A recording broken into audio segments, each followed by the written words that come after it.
la sénégalais yi faloon muy projet anti système rupture ak yeneen yi ni mel. merci beaucoup de toute façon damay am ba tuuti leeral ci doyen bu mu wax sànq nee na ñoo lank ànd gësam ñoo lank de toute façon moo àndoon ak le fameux F24 ñu dem di xeex ñun bokkuñu foofu ñun nous sommes le rassemblement des travailleurs licenciés. d'accord ñu doon jox suñu c'est ñaxtu clair. lu tax ñu nag joxtu ñaxtu on a été des citoyens très responsables lettres yi nii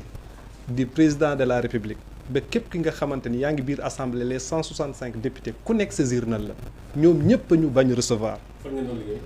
man maa ngi woon Dakar Dem Dikk depuis le 22 mars 2016 avec un CDI j'ai été privé de mon salaire j'ai été rétrogradé le 24 juin 2024 après nag privé de mon salaire jusqu'au 2 mai lañ ma dàq parce que 2 mai vous vous rappelez de la fameuse cercueil bi nu indil Abbas Fall si fête du travail parce que aussi mënoo biir Sénégal un gouvernement soi-disant responsable mu dàq 30 633 salariés yi nga xamante ni que ce soit contrat à durée déterminée que ce soit contrat à durée indéterminée jaarloo ko ci yoon en respectant l'article L42 du code du travail et L45 et le minimum c'est le certificat de travail loolu yëpp amul lenn liñ ci def tous les directeurs généraux si li nga xamante ni nag moom lay ñëw ci sa laaj bi mooy Sonko a fait 2 communications sans parler doyen mi ngi koy wax sànq mooy bu muy futteegu ci biir terrain bi di entraîner day wax ni que dafa am fu mu jëm dafa laaj endurance dafa laaj détermination dafa laaj engagement deuxièmement lu mu solo bu muy ñëwee ci conférence de ci meeting bi dafa solu tranquillement won ni que dafa ñëw je suis clean je suis en forme balaa muy wax mu dindi veste bi man yooyu yëpp mu lem loxo yi pare leen c'est un combat bi nga xamante ni mënu suñu kanam et le nom ne du ma surprendre apte il faut être apte pour faire face à ce combat dafa am benn affaire bi fi am mooy peut-être président dafa am beneen vision moom mu gisee neneen donc divergence am na lii doy waar nag si yëf yi mooy li ma wax sànq même ñi nga xamante ni qui sont mais où est le rôle de El Malick dans tout ça parce que bu leen fàttali ne El Malick bu mu nekkee député nekk président de l'Assemblée lu bu njëkk def muy sécuriser boppam am un mandat de 5 ans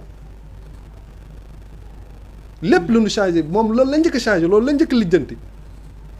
xam na ni moom d'ici 5 ans ba bu ñu dissoudre Assemblée nationale mooy nekk le deuxième personnalité de l'État te Sonko mi ngi koy wax ci biir waxam mu naan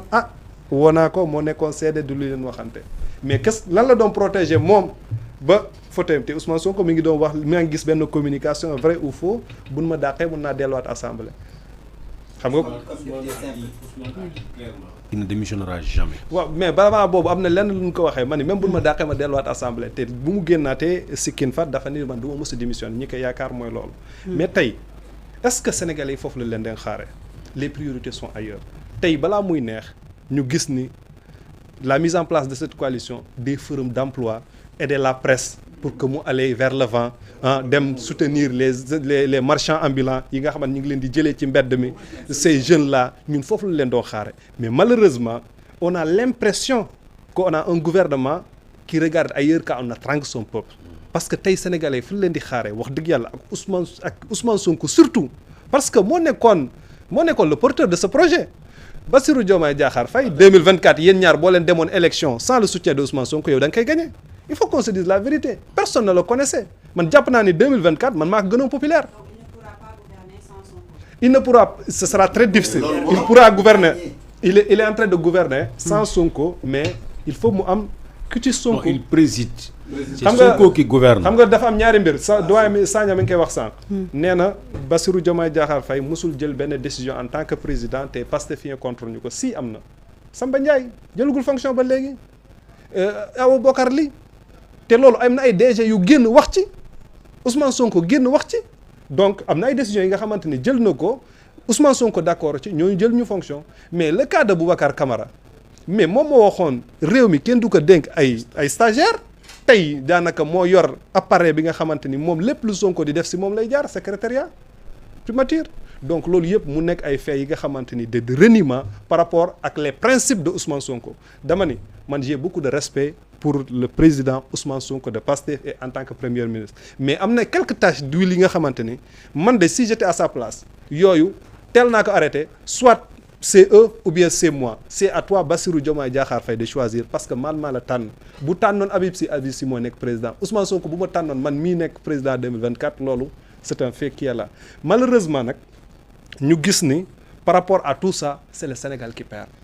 et Sénégal boobu noonu mënu ëpp ñun ñëpp dayoo moo ëpp Ousmane Sonko et le Sénégal existait avant Ousmane Sonko le Sénégal existera après Pastef li may ñaax nag képp ki nga xamante ne yaa ngi ñaan jàmm bëgg nga réew mi jëm kanam da nga war a ñaanal duo bi ñu retrouver wu dans de bons termes ñu am benn projet commun pour que Sénégal jëm kanam mais Ousmane Sonko dafa war a tegal choix soit c'est avec eux soit avec moom Sonko wala avec ñële tey jii bis bu amee ndax wala bokk lii ñu gis nii nomination yi ak bu ñu fàtte ni Ousmane Sonko ne woon Abdourahmane day quitter gouvernement bi te boobu ba léegi mu ngi toog waxaguñ ci lu ci jëm gisoon nañ également mu wax ci benn marché bu 45 milliards et cetera boobu ba léegi démb l'Observateur tey suñu naataangoo yi Direct News ñoo ngi andi di ko setal di wax ni moom laalewu ci ndax tey choix boobu Bassirou Diomaye Diakhar Faye nekkul di pousser un tout petit peu Sonko ngir mu defal boppam choix bi mu bañ a jóge ci moom nekkuñ di ko buuxante ñoom ñaar xam nga légalement Ousmane Bassirou Diomaye mooy limogé Ousmane Sonko mënu ko mais man comme bon est-ce que sax du loolu moo tax mu jël congé mu naan man dootuma bokk ak ki nga xamante ni jàpp naa ne dafa sàcc table conseil des ministres est-ce que du loolu tout le monde se pose des questions mais nag aussi Diomaye bu jëlul responsabilité moom lu mu amee fit laa wax de ba xool Cheikh Tidiane Dièye xool Habib Sy xool ñëpp mu tànn Diomaye na am fit nag mun a Diomaye mii kat lépp li nga xamante ni man jàpp naa ni que mooy suqali Sénégal wala moo jëmale projet kanam defatu ko man je démissionne après nag mu porter ce projet pour 2029 et puis voilà Sénégal jëm kanam su fekk non man ñaanuma ko dama ni xalaat xam nga tey réero daal amul ñàkk waxtaan dafa mel ni tey bu fekkee dafa am ku ñuy joxañ baaraam Diomaye la ñu war a joxañ baaraam mu dellu si waat xoolaat ay ànd démbam xondaat ay mbokkam àndaat ak ay mbokkam maa ngi ñaax Diomaye mu waxtaan ak Sonko ñu waxtaan mbirum famille la dama ne ñu waxtaan bu ñu waxee nag il faut que ñu tànn benn décision est-ce que xalaatu Diomaye lu ñu jël te il faut rappeler l'histoire aussi dama leen ni Sonko yàgg na wax ni Diomaye même en tant que militant de Pastef daawoon nañ tegante dënn su waxee lu weex Diomaye day wax xonq na ñoom ñaar dañuy defante donc lii nii jàpp naa ni luñ ko yàgg di defee ci biir kuréel bu Pastef yàgg naa ni il feront mieux au niveau de la République parce que République nag dafa ëpp dayoo ñëpp ci loolu aussi dafa am li nga xamante ni mi ngi xew Ousmane Sonko doit prendre ses responsabilités il doit prendre ses responsabilités cette division là n'arrange personne mais kan mooy facile kan mooy le président de Pastef Ousmane Sonko bien sûr. kan moo tànn les DG léegi am na benn affaire bi nga xamante daf ma xaw a dafa démb Ousmane Sonko bu mu déclaré meeting le 8 tous les directeurs ont publié le 8 pourquoi bii nii communiqué Pastef gisuma benn DG bu ci wax comme li Babacar wax sànq est-ce que nekkuñu di jéem a garder seen privilège te pourtant ils ont mouillé le maillot il faut que nag fii nag la Ousmane Sonko xam ni qui est sincère vraiment à lui parce que am na li nga xamante ni bu fekkente ni xamoo. Je pense que ce sont les instances du parti qui ont publié le document. Mais si les instances du parti publient je pense que ils doivent avoir l'honnêteté de partager. Xam nga li ngeen di wax parti bi da leen di rax loolu la opposition di naan dañuy rax chacun mi ngi wax loolu mais malheureusement jamono jii nii wax dëgg yàlla nekkuñu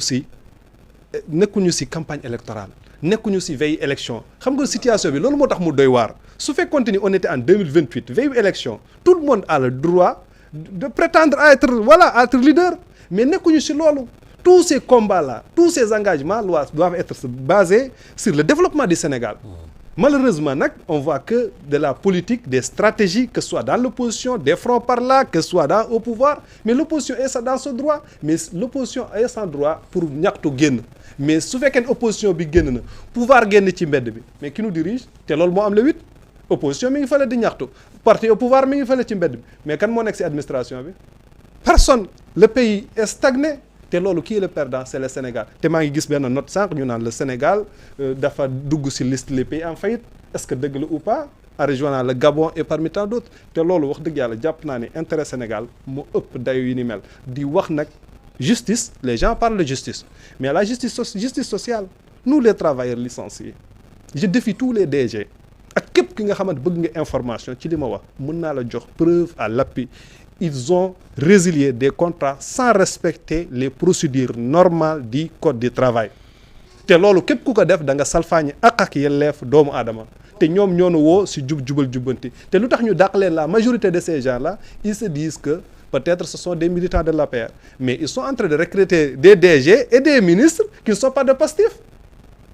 Nous sommes tous des Sénégalais ñi nga xamante am na droit te ces ministres là nag ak ces DG bu nu yàq sénégalais 2 900 000 divisé par 30 jours chaque ministre perçoit 96 660 000 francs par jour man mënuma ko am par mois keneen ak keneen mënu ko am par mois. Donc ñun les citoyens de lambda ñoo ci nekk di sonn c'est pas un DG qui perçoit 5 millions c'est pas un ministre. L'essentiel tous ces gens-là qui sont légitimes pour conseiller Ousmane Sonko ak Bassirou Diomaye Diakhar Faye ne leen conseiller ci intérêt Sénégal ci développement Sénégal sur li nga xamante mooy stratégie de développement Sénégal 2050 ñu génne ñu ci problème yi yéen la presse tey dafa am li nga xamante ni dañ ko voté au niveau de l'Assemblée nationale seen droit la mais le budget bu nu voté woon primature dem na ci primature budget bu nu voté woon telle direction dem na fa mais pourquoi yéen seen aide à la presse ñu bëgg leen ci jéem a chantage mais dañ ko war a génnee joxe leen ko bu beneen yoone nag bu leen neexee nag ñu définir des critères des nouveaux critères yi nga xamante ni ku nekk li mu ci war a am mais mu nekk situation bi nga xamante on dit que ce gouvernement a ouvert beaucoup de fronts la presse les médecins les enseignants les travailleurs licenciés les marchands ambulants mais kan moo kontaan à part li ñu nommé ah ñun de wax dëgg yàlla ñoom ñëpp gën ñu bëgg Sénégal franchement. kii Guèye rapidement ndax war nañoo mën a yegg fu Sonko di tegee ultimatum soit c'est lui soit c'est avec lui wala avec ñële. joxe bopp rocc làmmiñ moo fi mënta nekk Sonko c'est le premier ministre du Sénégal chef du gouvernement ku fi nekk tey la nga yor DG président de la République ba ci suuf Sonko moo jël cëram jox la nga nekk li nga nekk. lii mooy dëgg c'est le DG de l'AGETIP. da nga may dégg mi ngi fa depuis 2012 ba léegi te Sonko moom la ñu ko song te ba léegi mi ngi nekk DG AGETIP. waaw te mais pourtant affaire la bokk. Sonko il a les mains liées bu affaire bu amee ku ñu yërëm Ousmane Sonko dañuy il a les mains liées Sonko amul décret bu mu mën a signer pour dégoom ak kenn Sonko amul décret bu mu mën a jël pour jëli benn ministre ne ko yow man maa lay folli ma lay fay mën na nag joxe ay proposition Diomaye taxaw na wax na Sonko ay pouvoir am dafa néew te yàlla moo def mooy tey jii bu fekkee dafa am ku ñu war a conseiller Diomaye la ñu war a wax. mais ñun suñu licenciement Sonko moo génne une circulaire du 20 juin 2024 nee na tout ce qui est CDD CDI contrat avec la presse nañ ko dakkal. Sonko lu nit am fii ci politique ci ñi fi nekk tey di doxal tey. moom la yàlla ak jëmu Sonko ngay demee. lii mooy dëgg parce que tey su fekkoon ne affaire Mame Mbaye Niang seen yi fi naxa sa kàndoo yooyu amul tey Sonko est le président de la République du Sénégal. koo xamante ne ba nga commencé ba léegi ñi ngi lay galgal di la galgal ba nga am sa meilleur nit nga xam ne Sénégal yëpp yaakaar nañ ci moom nga def àdduna bi lu kenn mësul def lu toll ne président de la République avec tout ce qui est comme avantage ñu ne la quelques mois toog ko rek ñu jox la réew mi nga ne déedéet nañ ko jox kon Sonko ku amul lu ko nit mën a taxawee jox ko ay reproche taxaw ne ko yaa def lii wala yaa def lii yooyu xam nga lu ñu war a wax kii nga xam ne mooy le président Diomaye moo war a xoolaat boppam xam ne lu politique jeex famille biologique am mooy Pastef les patriotes parce que ñoom ñoo jël seen cër jox ko ba yàlla yóbbu ko tey mu agsi fii mu agsi tey te loolu yàlla jëmmi benn nit la muy Ousmane Sonko deewul feebaru rafut mi ngi fii budul tey di ëllëg même buñ ko dàqoon tey mu jékki-jékki nu forcé ko ne ko génnalit bu fekk xanaa la na mu bañ a neex yàlla mais bu ñu demoon ba 2029 kenn mënu koo tee bokk Sonko day bokk dara lu koy tere bokk amul ñi ko bëgg nag ñi ngi fi ba tey lii nag réeroo nag amul ñàkk waxtaanam Sonko ku koy xaar muy démissionné du démissionné parce que li fi nekk moo ko fi teg man du ma tabax sama kër ba mu defar sama étage ba xam ne sama waay ba peinture naa ma jëlaat sama weñ di ko fàq ci suuf Sonko lu tax muy démissionné. gouverner Sonko bu xëyee wax lii tey suba Diomaye wax leneen. non Diomaye moo nga xam ne mooy le maître du jeu tey nga xam ne moo kilifa ñëpp tey moo war a toogaat xoolaat boppam xam ne ñii ko wër naan ko dalal ci kaw Sonko ñooy ay noonam. tey jii ñi nga xam ne ñoo war a génn wax dugg ci mbir mi ne pataaral ku mel ne tey El Malick Ndiaye war na taxaw identifier boppam wax li nga xam ne mooy dëgg parce que gis nga dëgg boo koy xool dooy ut looy raay man je dépends de personne Pastef 2019 ba léegi maa ngi ci yàgguma ci certes mais 2019 ba léegi maa ngi ci yaa ngi may dégg dara umpuma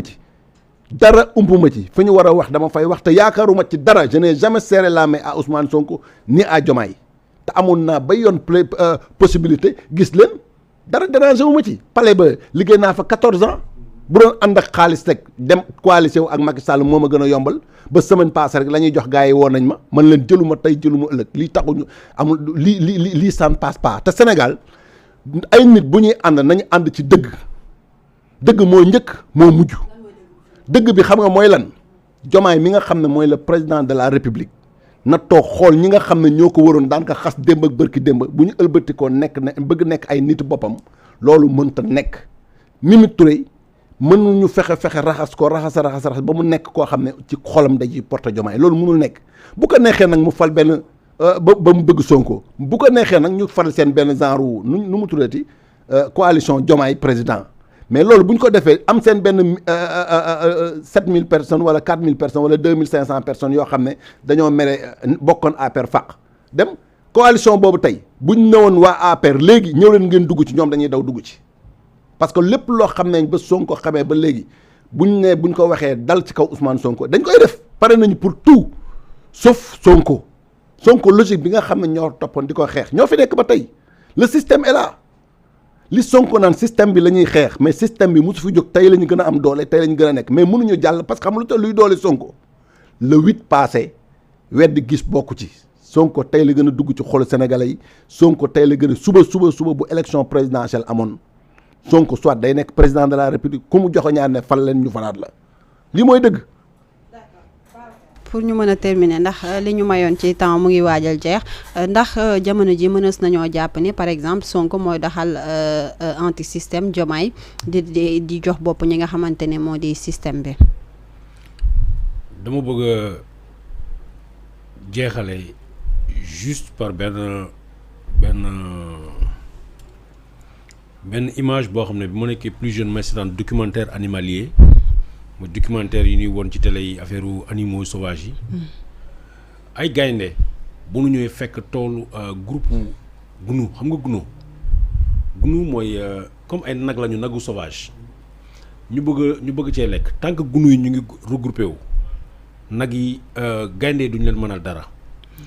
boo ko jëlee tam mën nga ko jëlee bukki yu song xar yu groupé wu comme sama gars yi léeg-léeg ñu ne la ay xar lañu xar yu groupé bukki mënul leen dara léegi li ñuy def mooy wër leen ba bukki comme xar yi commencé daw d'un côté kenn ku ne am foo jaar moom ku isolé ñu dem ñu faagaagal ko donc dooley jën ndox la ñu wax. Le président Bassirou Diomaye Faye dooleem mooy Pastef idéal bi nga xam ne moom la Pastef jaay sénégalais yi mooy ku fi jël dërëmu nit ñu dal sa kaw tey ñi nga xam ne ñoo bëgg a ànd ak moom dañ leen tudd ci wàllu jël waxuma jël nañ de mais dañ leen tuumaal ci wàllum jël donc mënu leen boot parce que bu leen bootee damay sera mal à l'aise pour se justifier ñeneen ñi nga xam ne mooy beneen problème bi mooy dañu ne dëkk bi nañu fi defar doxal justice ku reyoon ku complot ku tappale ba nu jàpp ne dugal ko ci kaso bi nee na nañ ko teg ci yoon moom la Abdourahmane Diouf wax la justice des vainqueurs ne ko Diomaye bul def loolu jëlal ses responsabilités bu Diomaye dégloo li Abdourahmane Diouf wax suba dafay difficile Diomaye ñëw taxaw jàkkaarloog Sénégalais yi ne leen li ngeen ma waxoon def naa ko falaat leen ma deuxième mandat. Troisième chose pexeb noonu noonu bu la bëggee tey pexe ma dem ba antuwut bu antoon ba fi nekk du ma maintenir la parole parce que j'ai été déstabilisé par le cri de Boubacar Fall. J'étais déstabilisé parce que dama xam lan mooy père de famille dama xam lan mooy xëy dem uti jox njaboot ay xale yu ndaw ñu xëy du jour au lendemain ne leen mënatuñu fay courant mënatuñu fay internet xale yi lu ñu daan lekk pain au chocolat au matin ñu ne leen mënatuñu jënd chocolat ñi nekk ci luyaas ñu ne leen mënatoo leen def man père de famille daf may déstabiliser moo tax Mariama je te rends la parole jox ko ñeneen parce que je peux pas continuer. merci ñu tàggatoo rek Boubacar jaajëfal nañ la bu baax ci le fait que ñu woo la nga wuy si ñu bàyyi la nga wax sa dernier mot tàggatoo waale. en tout cas merci beaucoup di leen remercier ci invitation bi. fi doyen jeexale léegi di wax Ousmane Sonko na xool moom ak Bassirou Diomaye Diakhar Faye ak képp ki nga xamante ni ku mu àndal. jour bu nu dàqee Ousmane Sonko man de métti na ma te am na benn déclaration bu mu defoon ci lépp li nga xamante ni ñu koy dund ba Waly Diouf Bodian mi ngi doon wax ni que day des fois dañuy couper këram tous ces pères de famille là tey seen doom am na ñu ci bëri la majorité seen doom